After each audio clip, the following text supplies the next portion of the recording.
इस वक्त जो मुसलमान सबसे ज्यादा परेशान है वो वोटर लिस्ट के नामों के सत्यापन को लेकर है। मुसलमानों को वोटर लिस्ट में नाम रहने नहीं रहने से डरने की कोई जरूरत नहीं है। मैं मुसलमानों से इतना ही कहूँगा, ये मुसलमान और हिंदू का मामला नहीं है। बिहार में हर वो गरीब जिसके पास पेपर शायद न हो, हर वो व्यक्ति 50 लाख से ज्यादा बच्चे बिहार से बाहर मजदूरी करते हैं।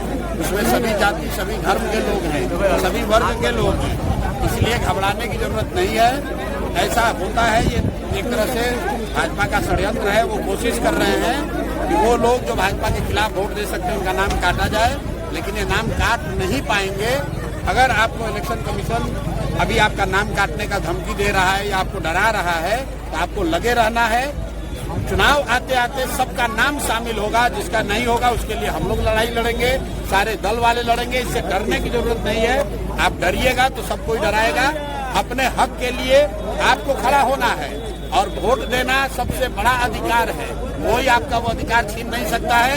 एक बात समझ लीजिए कि चुनाव आयोग को नागरिकता तय करने की का उनको अधिकार नहीं है। सुप्रीम कोर्ट का ये गाइडलाइन है, सुप्रीम कोर्ट का जजमेंट है। चुनाव आयोग किसी की नागरिकता नहीं तय कर सकता है। चुनाव आयोग का काम वोटर लिस्ट बनाना है, वोटर लिस्ट के जरिए चुनाव कराना है। अगर चुनाव आयोग ये कह रहा है कि वोटर लिस्ट ठीक नहीं है तो चुनाव आयोग को जवाब देना है कि भाई 1.5 वर्ष पहले इसी चुनाव आयोग से पार्लियामेंट का चुनाव हुआ है, मोदी जी इसी वोटर लिस्ट से चुनकर प्रधानमंत्री बने हैं।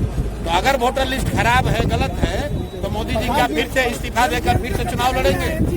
और अगर चुनाव आयोग ये कह रहा है कि लोकसभा चुनाव के बाद नेपाल से बांग्लादेश से लोग आ गए, तो ये बताए कि भाई बिहार में सरकार किसकी है? भाजपा की है, नीतीश की है। तो ये भाजपा नीतीश के सरकार के रहते बांग्लादेश और नेपाल से लोग आए कैसे? तो भैया ये संभव नहीं है। ये शुरुआती कीदड़ भभकी है, इससे डरने की जरूरत नहीं है। जिसका नाम कट रहा है आप तुरंत हम लोग से संपर्क कीजिए। आपको जनसुराज नहीं पसंद है, कांग्रेस पसंद है, कांग्रेस संपर्क कीजिए। राजनीतिक दलों के कार्यकर्ताओं से, नेताओं से संपर्क कीजिए ताकि आपका नाम हर हालत में जोड़ा जाएगा। चुनाव आयोग आपका नागरिकता तय नहीं कर सकता है, ये उसके अधिकार क्षेत्र के बाहर का मामला है।